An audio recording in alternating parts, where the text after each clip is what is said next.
In California, the urgent hunt is intensifying for the person who shot and killed a 6-year-old little boy on a freeway. Heartbroken parents are weeping for their beautiful little girl, 4-year-old Lilly Rose Garcia. Outrage tonight after a road rage shooting on Sierra Highway takes the life of a 4-year-old boy. Displaced anger and high life stress can be linked to what we call nowadays road rage. According to studies, road rage can also be fueled and significantly amplified by alcohol and drugs. Aiden Leos, Lilly Rose Garcia, and Gor Adamyan were only kids who experienced road rage and never got to tell the tale. Their family and friends, though, did, and their tale is nothing but heartbreaking.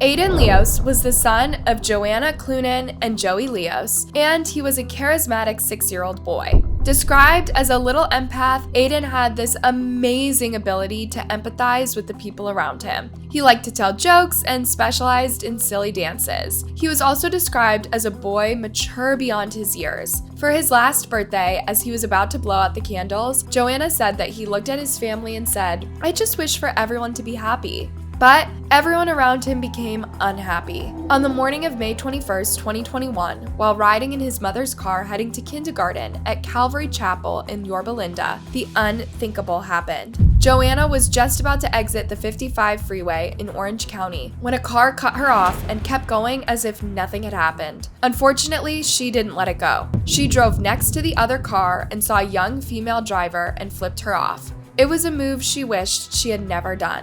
Everything happened so fast. Behind me, that cut me off abruptly. I heard a really loud noise, and my son said, "Ow," and I had to pull over, and he got shot. For fires, northbound 55 from Chapman. We're getting a report that there is a child that has been shot in the back. Aiden was holding his stomach while blood was coming out. I tried to put my hand on his wounds while calling 911 because he's losing a lot of blood. While the ambulance arrived as soon as possible and Aiden made it to the children's hospital, he left there his last breath. Joanna's shock crippled her. She could barely speak or move. Los Angeles Times wrote that a bullet entered Clunan's car from the rear, striking her son through his back. Witnesses who were driving close to Joanna and Aiden stated that they indeed heard a gunshot before the mother pulled over. The California Highway Patrol characterized it as an act of road rage. In addition to the people who stopped and gave statements, they urged anyone with any information to come forward. Instantly, a reward of $50,000 was offered that quickly grew to $500,000, with donations from politicians, a local cafe owner, and even people who had never even met the family. And so many people came forward. In the meantime, a vigil was held on the overpass, where relatives, friends, and strangers who were also affected by what happened could leave stuffed animals, flowers, and balloons. But donations didn't stop there. A GoFundMe account was created, and numerous anonymous people donated thousands of dollars to help Aiden's family with funeral expenses. At Aiden's school, a memorial was held for him, where students and staff hung his pictures, ribbons, his favorite colors, and a sign that read, "Aiden, we love you." For weeks, the authorities' investigation led to no arrests, even though the vehicle of interest had been instantly identified as a 2018 or 2019 white Volkswagen Golf sports wagon.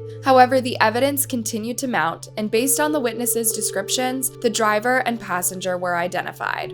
This is Orange County, California. When you commit a crime in our county, you're going to be held responsible to the fullest extent of the law. On Sunday, June 6, 2021, the authorities arrested Marcus Anthony Ares, aged 24, and Win Lee, aged 23, at their home in Costa Mesa, and were taken into custody for questioning. Initially, law enforcement sources revealed only two things. Firstly, Ares had uploaded on a social media account a picture of him with a type of weapon capable of discharging the round that killed Aiden. Secondly, that the suspects were under surveillance before their arrests. In early 2024, their trial began. Mark, Aiden's mother, Joanna Clunan, took the witness stand today, and she had an emotional support dog by her side. Her testimony lasted no more than 30 minutes today. She did get emotional at times, but for the most part remains very calm and collected. All she wants is justice for her son. That was the first time Joanna and her son's killer came face to face. She described to the best of her abilities what happened that day, and then it was Ariz's turn to speak up about the heinous crime he committed. During the trial today, a video of Ariz's interrogation after he was arrested was played. In the video, Ariz says, "The lady got hostile toward us. I don't know why. I have no answer why, but I pulled out my Glock and pulled the trigger and it was gone." Ironically, Ariz told the investigators that he started carrying a gun because of the crazy drivers on the road. So when he was asked about why he fired that gun against the woman, he stated that, "I don't have an answer because I'm stupid. I didn't think of anything. I didn't think of the consequences or anyone." Daniel Feldman, the Orange County District Attorney, and Randall Bethune, Ariz's attorney, painted two completely different pictures of Ariz. Bethune claimed that a young 24-year-old man who had very little life experience had a momentary lapse of reason. He continued by saying that he did not try to hide, that he was unaware of what he had done, and that when he found out, he tried to protect his girlfriend from his action. On the other hand, Feldman went as far as claiming that it wasn't even road rage, but an expression of cold indifference, callous, and total disregard of human life. Finally, Ariz gave his statement of regret. I'm so sorry for ever hurting him and for the pain that he went through because of me. He never deserved it, and neither did his family. Miss Clunan, I am truly sorry for taking your beautiful son away from you. There are no words. Well, deeply and truly sorry I am for parting you and your son, or putting you and your son through so much pain. Ariz's apology lasted minutes, during which he was constantly asking for forgiveness from everyone who had ever been involved in this case, even God. But the judge was not moved, and in the end, he addressed Ariz. Particular moment, you had the power, and the power was that handgun. And whether it was to impress your girlfriend, to release your anger, you fired. And that little boy died. He got 40 years to life in prison. As for Wen Lee, she was charged with being an accessory after the fact and having a concealed firearm in a car. She was out on bail awaiting trial. I want my son to be remembered for the beautiful soul that he was. He just didn't deserve that. No one deserves that. A little kid lost his life because an adult lost his temper. And while justice has been served, the loss, the grief, the anger, and the endless pain will forever be resonating in the hearts of Aiden's family and friends. Years before Aiden, though, another case shocked the nation.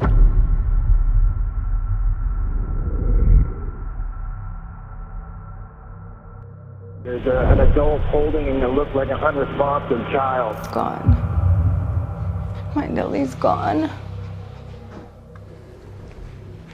It's just not coming home. Alan Garcia was driving on Interstate 40, and his 4-year-old daughter Lily and his 7-year-old Isaac were sitting in the back of his pickup truck on their way home from school. According to Alan, he attempted to exit the highway to go to the grocery store, but a car cut him off and blocked him. Alan then told the police that he got angry and called him a f***ing idiot. The other driver pulled beside Alan, rolled the window down, and shouted something at Garcia, but he couldn't understand what it was. At that point, he sped up to get away from the driver, but as he did, he heard 2 gunshots striking his car, followed by Isaac's voice shouting, "She's bleeding." While the other car was still beside Alan's, he heard a 3rd gunshot, and before it sped away, he heard one last one. Alan pulled over immediately, only to see little Lily being shot in the head. He did the best he could to aid her, and even 2 nurses stopped as they passed by. He, her devastated dad, sitting on the road beside his truck as cops try to comfort him. But not long after, Lily was declared dead at the hospital. It's guilt that this happened to my daughter. I'm supposed to lay my life down for my kids. not the other way around. So who was that driver who pulled a gun so easily and destroyed the Garcia family? On an anonymous tip, cops arrested 32-year-old Tony Torres. According to police, he has confessed to shooting Lilly. Torres was a man who, between 2006 and 2014, had been arrested for 4 violent felony arrests, but had not been convicted in any of them. And unfortunately, the year after, he crossed the Garcias. While Torres was in prison, the Garcias, as well as the rest of the country, were mourning little Lilly. Community turned out for a number of vigils for Lilly, even raising more than $80,000 on a GoFundMe account. Lilly was characterized as a vibrant little girl who was always laughing. In one of her vigils, about 300 mourners gathered in the Nativity of the Blessed Virgin Mary Catholic Church in Albuquerque, with some of them wearing t-shirts of her laughing and others with the message, "Justice for Lilly." The small white coffin was surrounded by people who loved her and by random people who showed up for support. Grief, anger, and despair filled the atmosphere. So Police Chief Gordon Eden stated, "I would ask that your anger not to turn into hate, but your anger to turn into action." When you met her, your heart just melted. She was just amazing. She was so bright. She loved to dance. She loved to sing. While there will never be any comfort for the Garcias, they did see Torres getting instantly convicted. Veronica Garcia, speaking to Inside Edition, could not hide her anger. This took my baby girl. And you know what? I'm gonna make sure that he sees her face every single day, and I'm gonna make sure that he suffers, and I'm gonna make sure that he's put away for the rest of his life. At this point, it makes one wonder what such a man had to say for himself. Torres claimed that it was a total accident, that he didn't even look. He pointed and shot because he feared for his life, and that he almost wrecked twice. As he kept on talking though, he changed his tune and realized that there would be consequences. Torres's lawyer presumably knew the jury wouldn't buy that defensive approach. By going with that story, he was risking getting a conviction for first-degree murder and facing life. Upon entering the courtroom and just before the judge announced his conviction, the sound of sobbing and shackles filled up the air with agony. He pleaded guilty. Torres signed the plea deal, and the judge convicted him to 16 years in the Department of Corrections for second-degree murder and a gun charge. Upon hearing his sentence, Alan Garcia stated, I hope his time in prison is a living hell. I would have known what I know now about that day. I wouldn't have swerved. My daughter's life was worth more than 20 cents, cost of a 9mm bullet, and 16 years. When it was her turn, Veronica Garcia expressed herself by saying, Torres has done nothing but caused harm and havoc with anyone that he has come into contact with, dating back to 2005. He has chosen a life of drugs and intimidation and has never been held accountable for his actions. As for Torres himself, he was nothing but apologetic. Sorry for taking the life of Lilly. That was never my intention. I thought I was gonna be the next road rage victim. Ultimately, after the trial, Veronica Garcia issued one last statement. The amount of time in prison is enough for the precious life that was taken. For your information, Torres could get out in 12 years and 9 months with good time. As said earlier, if he hadn't signed that plea deal and the case had gone to trial, he could have been charged with first-degree murder and convicted to life. Again, the Garcias will never find peace. In an interview with NBC, among other things, Veronica and Alan expressed their guilt, but also their infinite love for Lilly. You remember Lily's spirit. Big, beautiful smile from ear to ear, and big, beautiful brown eyes. Just her laugh. She always had a laugh. How do you guys move forward? Because of that little guy over there. I have no choice but because of him. We've all heard the phrase, life goes on. However, cases like Aiden and Lilly's beg the question, how? And so does Gor Adamyan's case.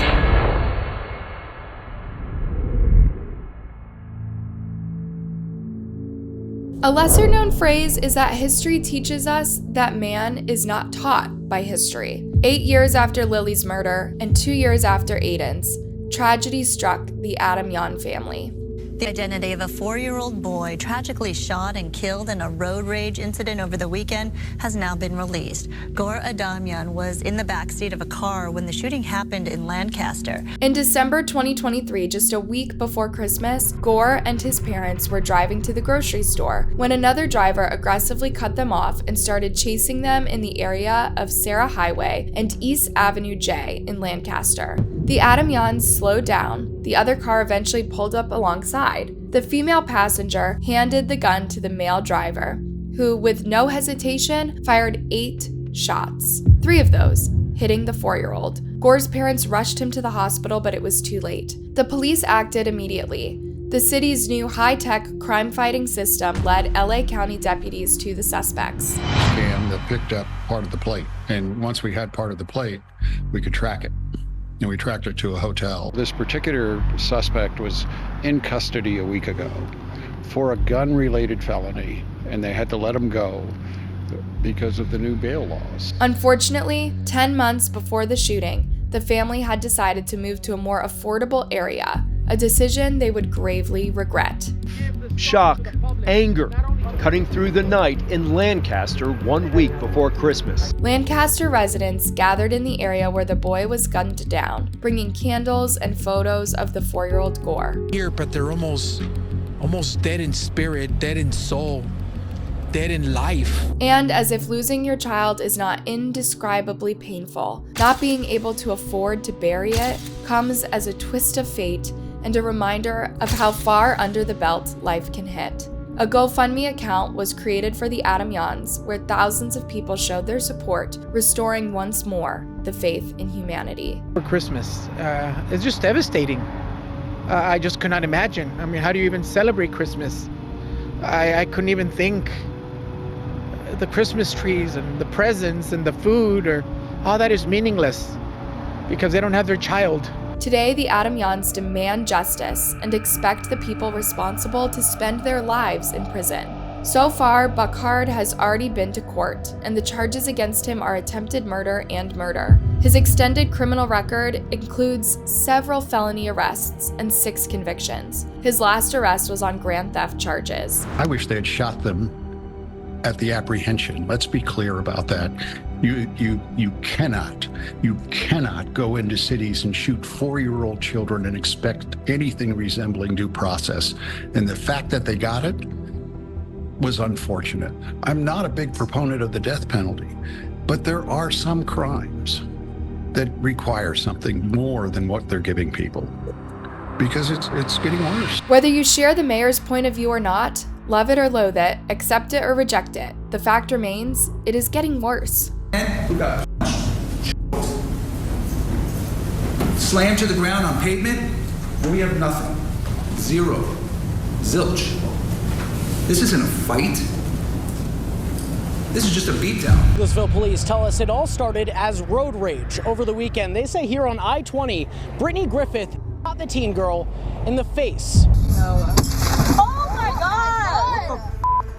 What's wrong with you? A scary episode of road rage as excited music fans head to Coachella. He just approached me and just held the gun in my face on me to get on the ground. And It's on my husband!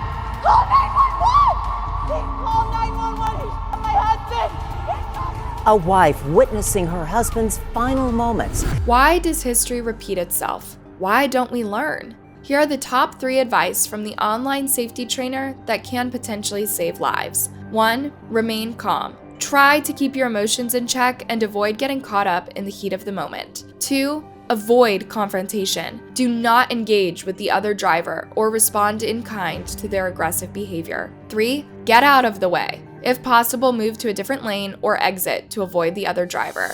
What do you think causes someone to go to such extremes? Are only these people to blame, or are they just byproducts of angry societies? Please let us know in the comments down below. Thanks for watching, and don't forget to like and subscribe for more.